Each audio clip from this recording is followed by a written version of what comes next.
Hey friends, these are the AI coding updates for this week. So I don't think I mentioned Tray before. Tray is an IDE just like Cursor or VS Code. It's an AI IDE. It's by ByteDance, the creators of TikTok. And one of the greatest features it has is free unlimited Claude. They have unlimited Claude 3.7, 3.5, DeepSeek R1, DeepSeek V3.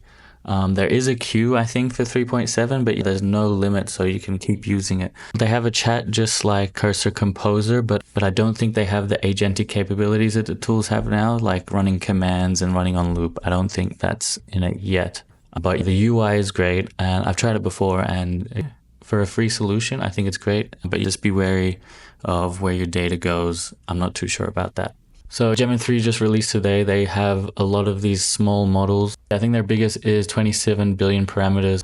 And on the chatbot arena, they claim it outperforms even O3 Mini, which is pretty impressive. Not as good as R1 and probably not as good as Claude in a lot of ways. But for 27 billion parameters, this is something a lot of people could run locally.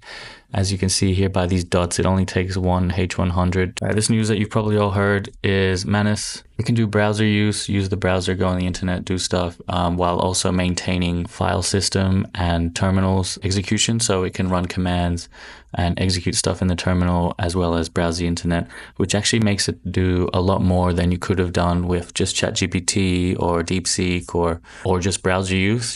Combining these tools, I think we'll see a lot of Manus clones. There's already some open source solutions, but none of them are amazing. Manus seems to be pretty well executed. I tried it a few days ago and I'm pretty impressed, but I think there's still a ways to go. A lot of people are saying it's a game changer. I don't really think it changes all that much just yet, but it's definitely the right direction. And then finally, I'm going to leave it with the fun one, same.dev. I just saw this today, copy any UI. They claim to do pixel perfect copies of any website you give it.